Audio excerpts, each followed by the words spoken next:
ETV YouTube ఛానల్స్లో మీ వ్యాపార ప్రకటనల కోసం ఈ నంబర్కి కాల్ చేయండి.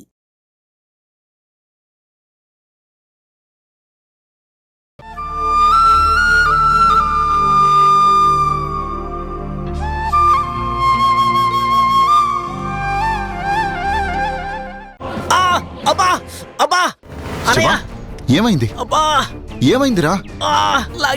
లాగేస్తుంది. వెన్నుపోసు దగ్గర నుంచి ఈ చెయ్యి చిటికిన వెళ్ళాక విపరీతమైన నొప్పి, తీపు తీస్తున్నాయిరా. తట్టుకోలేకపోతున్నాను రా, నువ్వే నన్ను కాపాడాలి. Relax relax. బా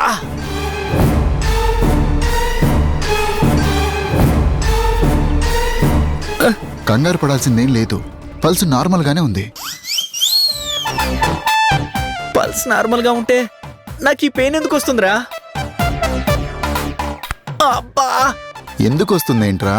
అప్పుడప్పుడు అలా వస్తూ ఉంటాయి. రాత్రి చికెన్ ఎక్కువ తిన్నావేమో, వేడి చేసి ఉంటుంది. Everything is normal, don't worry. Okay. బా నీకు ఆ చెయ్యి తీపెందుకొచ్చిందో నేను చెప్పనా? చెప్పు. గుణ నేను ఒంటరిగా మాట్లాడుకుంటున్నాం కదా, అది చూసి ఓర్వలేక కుళ్ళు. అదే నొప్పిలాగా ఈ చేతి నుండి ఆ చేతికి పాకింది. నిజమే, భలే కనుక్కున్నావు. ఆహా, శివ ఇప్పుడు ఎలా ఉందిరా?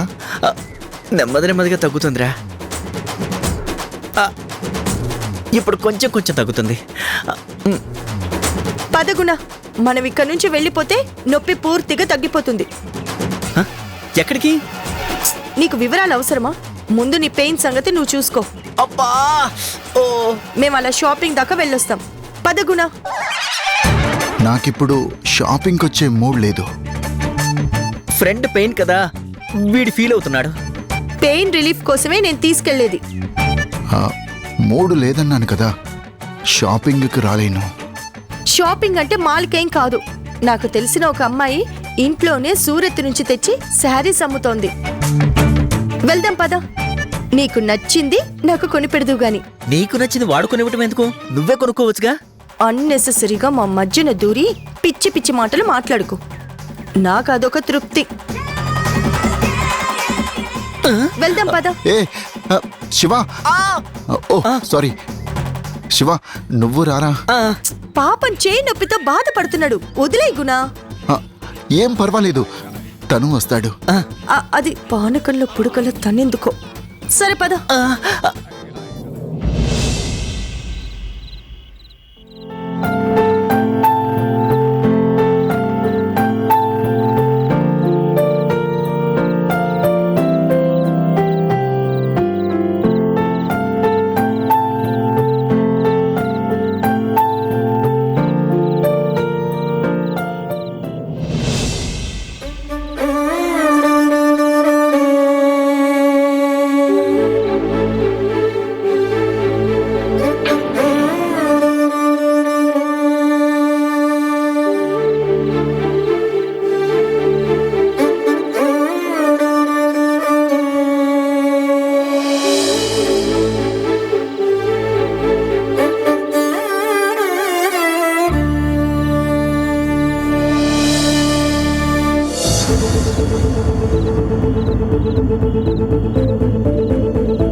నువ్వు చేయని తప్పుకి నిన్ను అన్నందుకు, నీ మనసు గాయపరిచి బాధ పెట్టినందుకు మన్నించు.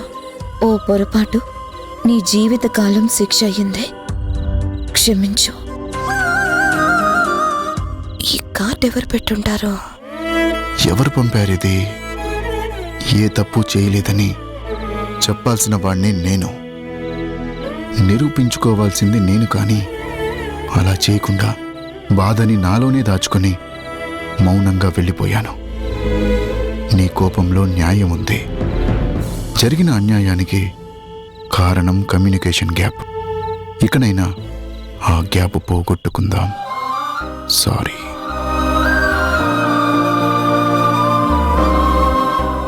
ఎవరు పంపారిది? ఖచ్చితంగా ఆ గుణాన్ని ఈ కార్డు పంపుంటాడు. పేరు రాయడానికి ఈగో అడ్డొచ్చుంటుంది. ఈ కార్డు రాయబారాలు నాశనమైన 19 ఏళ్ల జీవితాన్ని తిరిగివ్వగలవా? ఐ వాష్ డ్రామాలు కాకపోతే పై మాటలు పుండు మీద పైపోతలు అనుకుంటున్నాడేమా. జరిగిన అన్యాయాన్ని, పడ్డ అవమానాల్ని, మనసుకైన గాయాల్ని మాపగలవా? మాన్పగలడా?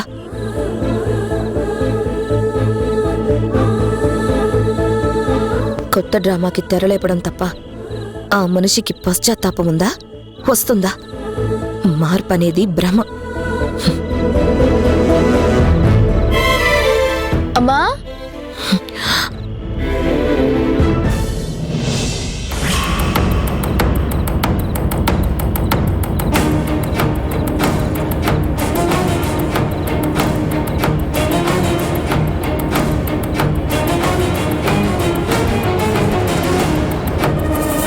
నువ్వు చెయ్యని తప్పుకి నిన్నన్నందుకు, నీ మనసు గాయపెట్టినందుకు, బాధ పెట్టినందుకు మన్నించు.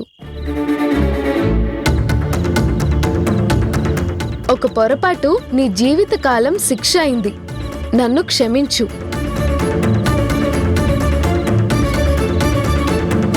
వావ్, ఏంటమ్మా ఇది?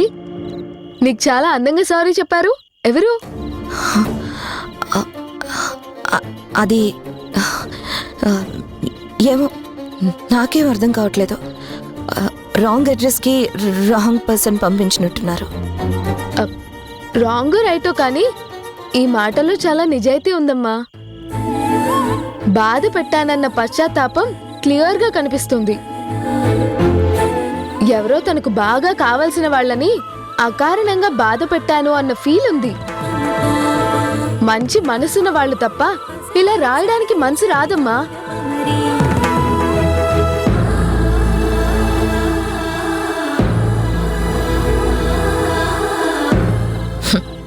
నీకలా అర్థమవుతుందా? ఆ రాతలు నీకలా అర్థమవుతున్నాయా? నాకు మాత్రం చేతులు కాలాక ఆకులు ఊదే రకంలా అనిపిస్తుంది. చేతిలో ఉన్న విలువని విసిరేసి మళ్ళీ వెతుకులాట చేస్తున్నట్టు అనిపిస్తుంది. ఎవరి పాయింట్ ఆఫ్ వ్యూలు వాళ్ళవేలేమ్మా.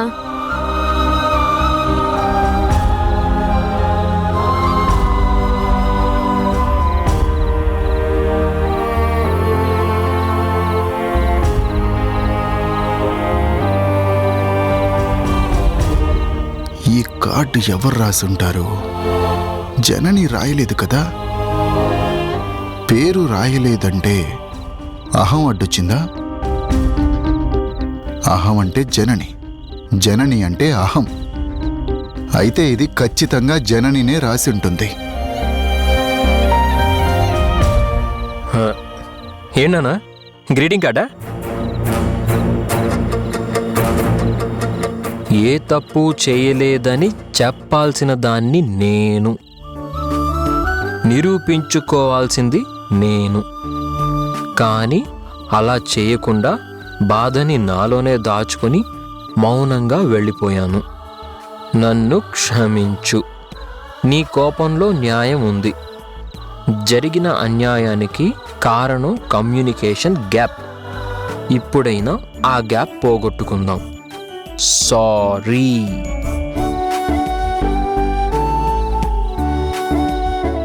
ఎవరో కానీ నాన్న బాగా ఫీల్ అయ్యి వాళ్ళ ఎక్స్ప్రెషన్స్ మొత్తం రాశారు. తప్పుని ఎదుటి వాళ్ళ మీద చూపించకుండా తమ మీద తాము నిజాయితీగా ఒప్పుకోవడం గొప్ప మనసుకి నిదర్శనం నాన్న. చాలా ధైర్యం ఉన్న వాళ్ళే ఇలా క్లియర్గా చెప్పగలుగుతారు.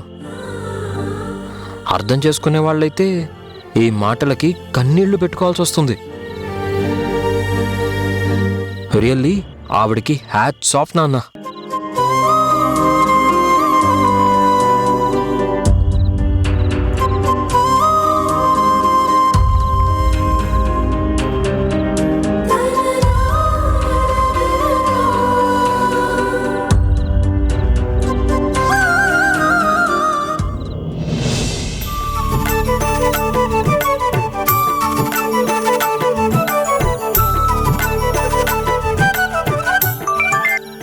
హలో. అమ్మ ఫీలింగ్స్ ఏంటి? No positive response. మరటు ఇక్కడ అంతే, కానీ కాస్త ఆలోచనలో పడ్డ ఫీలింగ్ మొహంలో చూడగలిగాను. ఇలా అయితే ఎలా రా? No problem. ఫస్ట్ అటెంప్ట్కే రిజల్ట్స్ రావాలనుకోవడం దురాశ అవుతుంది. ఫెయిల్ అయ్యామన్న ఫీల్ రాకూడదు. మార్పు వచ్చేంత వరకు మన ప్రయత్నాలు మనం చేస్తూనే ఉండాలి, వాళ్ళని మార్చాలి. అంతేనా? అంతే. నువ్వు రెడీనా? నేను రెడీ. ఎస్.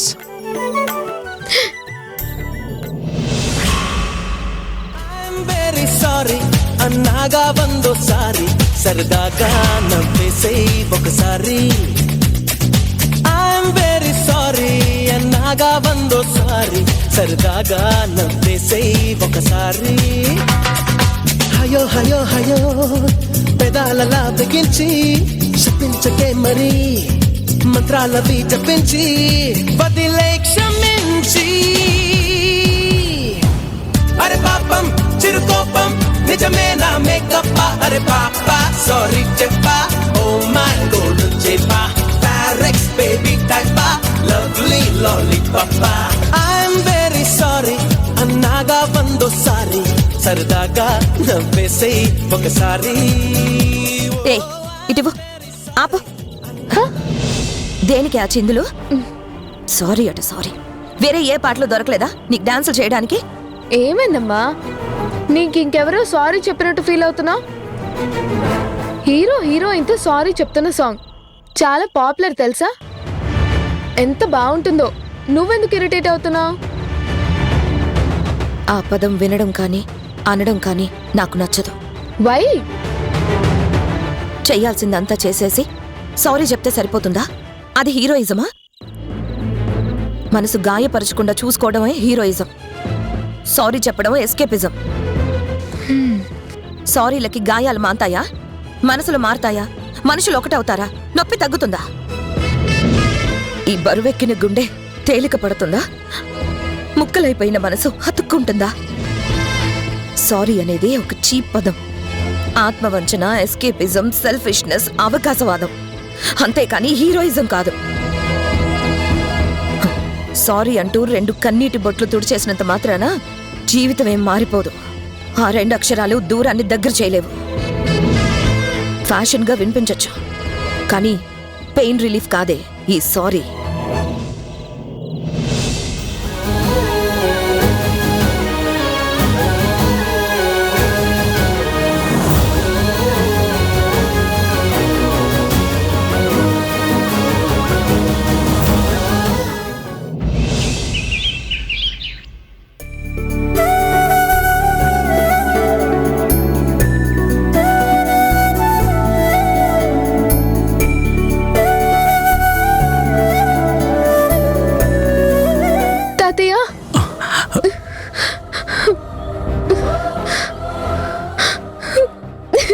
అయ్యో ఏమైందమ్మా? ఎందుకు ఏడుస్తున్నావు?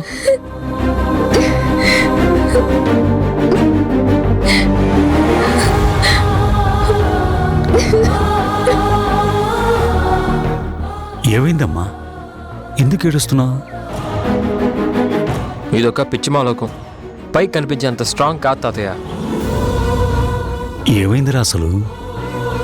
ఇలా అనుకోగానే అలా అయిపోవాలని తన ఫీలింగ్. ఫస్ట్ అటెంప్ట్లో ఎక్స్పెక్ట్ చేసిన రిజల్ట్ రాలేదని బాధ. మధు చాలా సెన్సిటివ్ తాతగారు. ఎక్స్పెక్ట్ చేసిన టార్గెట్ని రీచ్ అవ్వకపోతే ఇలాగే ఫీల్ అవుతూ ఏడుస్తుంది. అప్పుడప్పుడు అవతల వాళ్ళని కొడుతుంది కూడా. ఓ, ఏం రిజల్ట్ రాలేదు? ఫస్ట్ ప్లాన్ అమలు చేశాం కదా తాతయ్య. నో రెస్పాన్స్ తాతయ్య. అసలు ఏమైంది?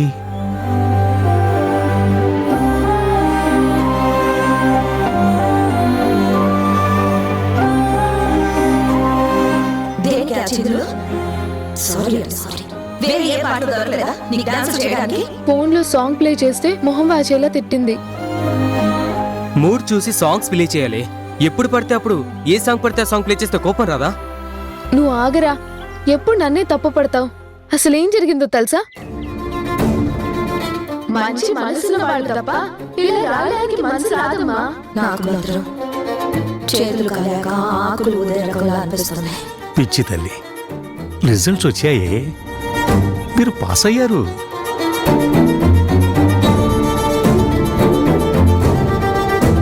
అదేలా తాతయ్య, అమ్మ తిడితే మేం పాస్ అవడం ఏంటి? రియాక్ట్ అయ్యారంటే పట్టించుకున్నట్టే, మనసులో మనిషి ఉన్నట్టే కదా. తాతగారు 100% కరెక్ట్. ఎలారా?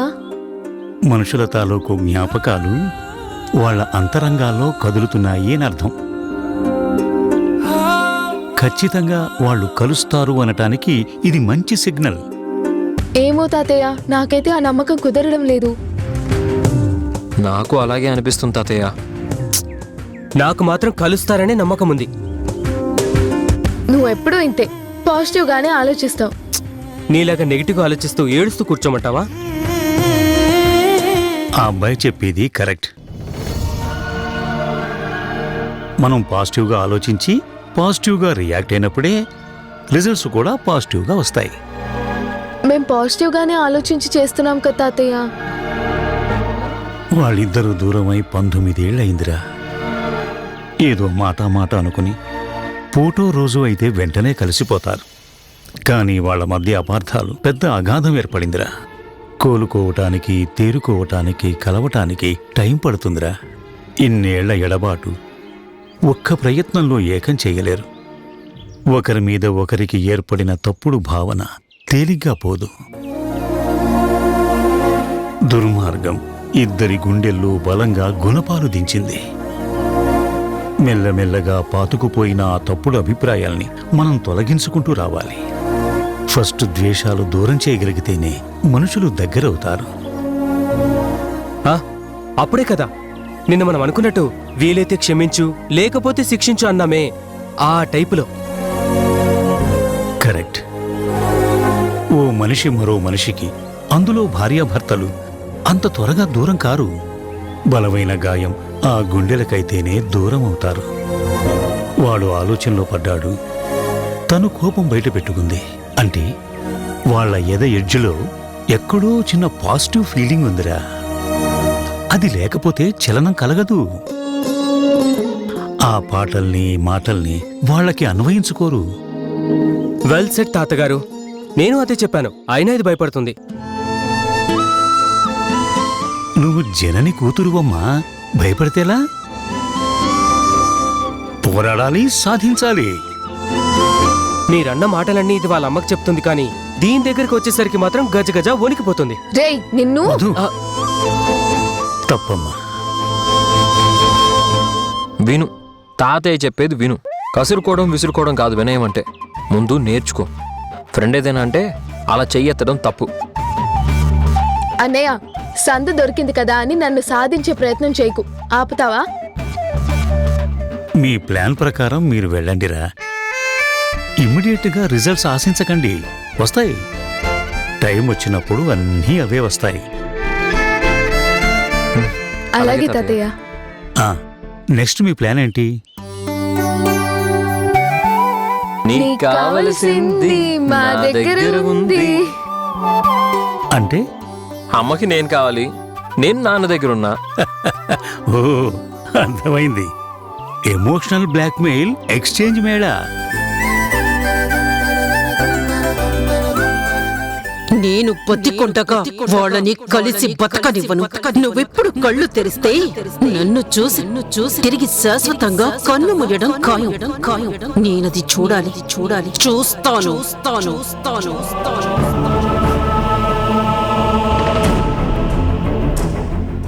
ఏమైంది తాతయ్య?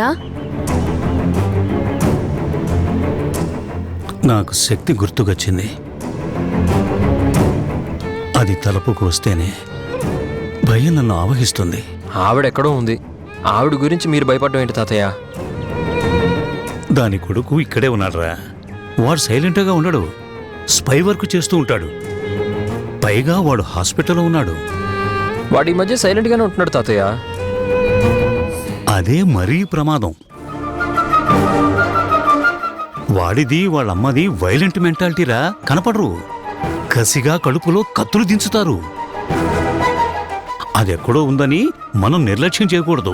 ఏ క్షణానైనా ఊడిపడే ప్రమాదం ఉంది. దాని గురించే టెన్షన్గా ఉందిరా. నువ్వేం భయపడకు తాతయ్య. చరిత్ర తెలిసాక ఎందుకు వదిలిపెడతాం? అమ్మా నాన్నల విషయంలో మళ్ళీ తల దూరిస్తే సహించే ప్రసక్తే లేదు.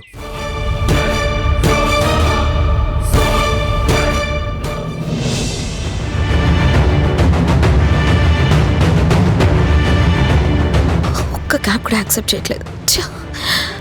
బిజీ టైం, ఒక్క క్యాబ్ కూడా దొరకట్లేదు. ఆలస్యంగా వెళ్ళడం కన్నా మానేయడమే బెటర్ ఏమో. ముందుగా ఇన్ఫర్మేషన్ ఇవ్వకుండా మానేసిన చిక్కే. ఎలా వెళ్ళేది? కాటు కూడా రావడం లేదు.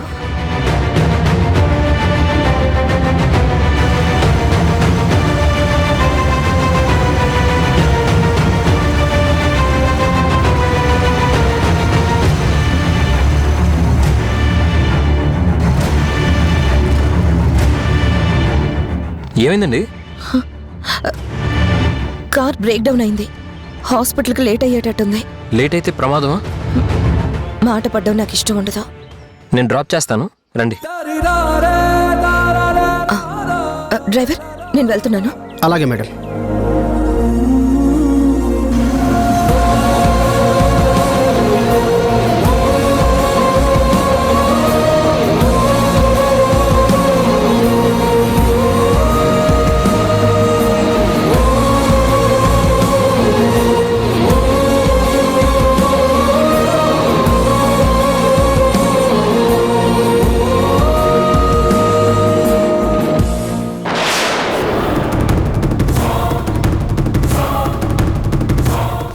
Hello, 1 minute.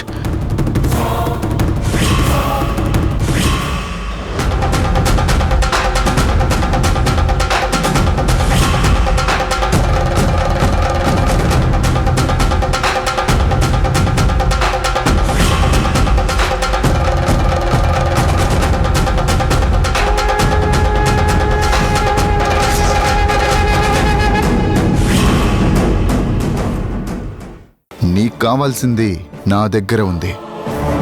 ఈ ఉంగరానికిచ్చిన విలువ దీన్ని వేలికి తొడిగిన మనిషికివ్వరు, మీ ఆడవాళ్ళు. పెళ్ళి ఒక పీడకల. మీ పెళ్లి పీడకలనా? పీడకలే.